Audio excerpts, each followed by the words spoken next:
xanaa du ko yóbbu à l'Assemblée nationale dina ubbi ay référendum boo xam ni pour Sénégal yëpp comme ni ko Macky Sall defee woon parce que lu toll noonu doo koy def munoo ko def ay say juróomi ñaar say 130 députés bien sûr à l'Assemblée la ndaxte wax na ko Assemblée la jëm mais kon boo ça ne concerne que Pastef les 130 députés moo tax ma ne la ndax foofu mënuñoo jàpp ne xëy na pour Ousmane Sonko nekk candidat ndax loolu mënuñoo ne en quelque sorte sans le dire le président Bassirou Diomaye Faye validé na candidature Ousmane Sonko. waaw mun na koo valider mais aussi gis nga le Sénégal dañoo am ay magistrats yu mag loolu kenn naa peut-être ci kanam du ko valider ba mu jàll après ñu xool conseil constitutionnel avec son avis pour xool parce que Macky Sall jéem na fay jàllale même la date de report des élections mais avec le conseil constitutionnel dañ na ko lii mënu dañ ko yëkkati li ñu am yëpp sànni laatal ko fële cela veut dire que magistrats yi aussi am nañ seen fulla ak seen fayda mbéju kanam nag borom a koy fayekul boppam donc la loi elle est universelle elle est générale cela veut dire que mënuñoo jël ay loi di ko tënk pour benn nit donc tout simplement benn nit boo xam ne pour son propre intérêt donc dooy xool moom mi ngi demander la révision de son procès mais laisser le dernier mot à la Cour suprême ñu xool qu'est-ce que la Cour suprême va dire mais mënuñu xëyaat naan ay révision du conseil de la constitution du Sénégal pour une seule personne cela veut dire c'est grave pour ce pays duñ ko jaarale à l'Assemblée nationale moom Cour suprême conseil constitutionnel Cour suprême plutôt boobu ngay wax ñu ngi xaar réponse am pour soxal rabat d'arrêt bi xam nga bu baax a baax daanaka texte yi vu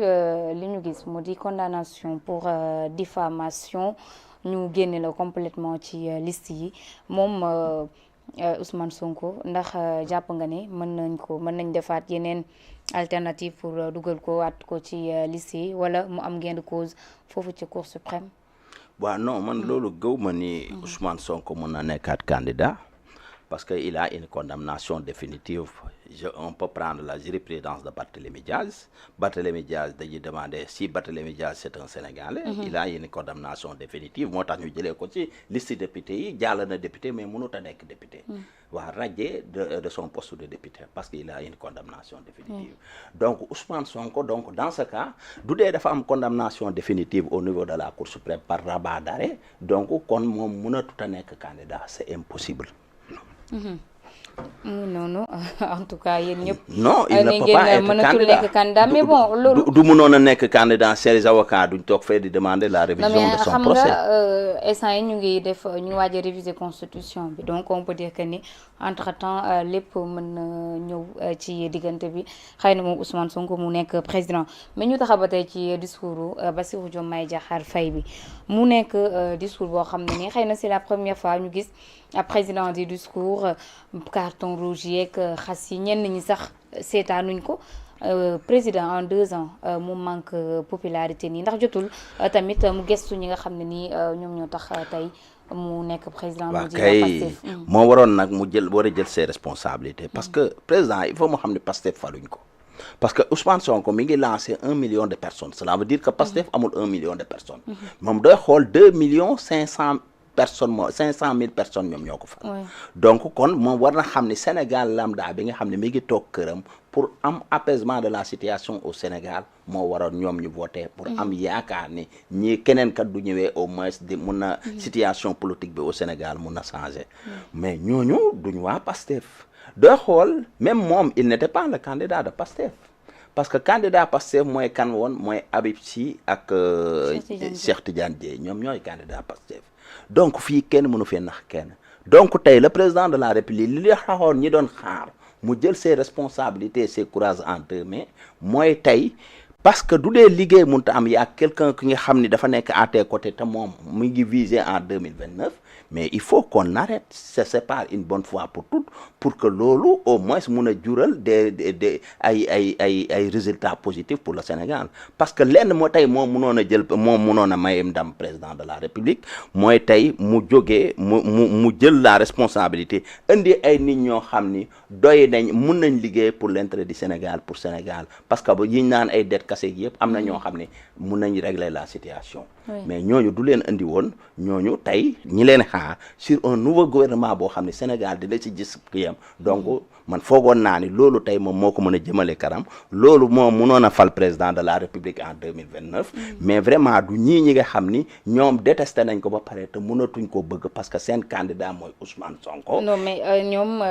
nee nañ li tax àndatuñu ak Diomaye wala sax li tax mënatuñu bëgg Bassirou Diomaye Faye c'est parce que dafa commencé war Ousmane Sonko. non acte yi muy teg nii ndax mënuñoo dëggal seen kàddu yooyu tout simplement. non war mënu fa am peut-être dañoo xamul. xam nga le problème de Pastef mooy ñi leen topp ñëpp sont des gens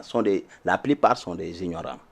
la plupart sont des gens yoo xam ni ils ne cherchent même pas à comprendre Ousmane Sonko moo ñu neex Ousmane Sonko nañu àndal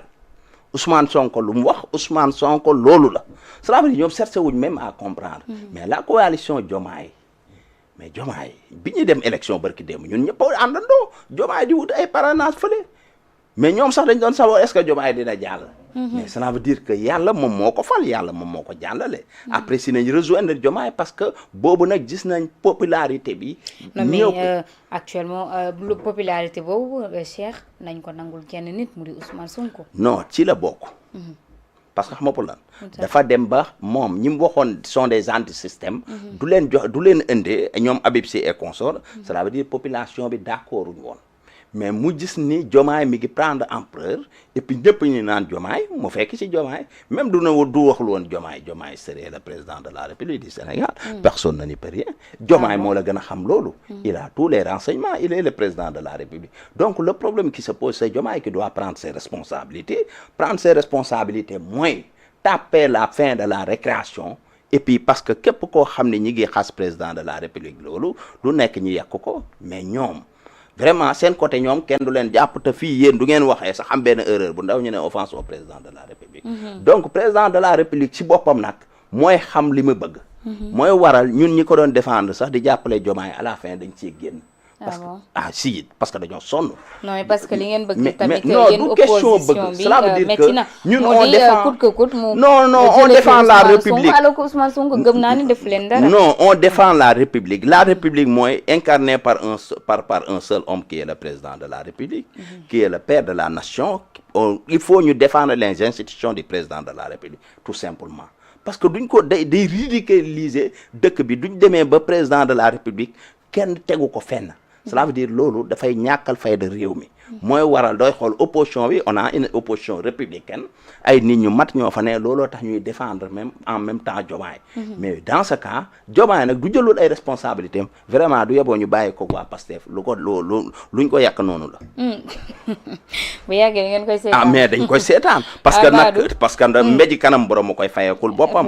donc mais ñii mënu ñëw di la wax ay waxi dof bër démb gis naa ko fële ci Passy muy wax ni d'ailleurs dinañ ñëw ci Passy ak li mu fa wax balaa ñuy jeexal ci discours bu Diomaye Faye bi moom Bassirou Diomaye Faye Pastef ne nañ discours am dafa changé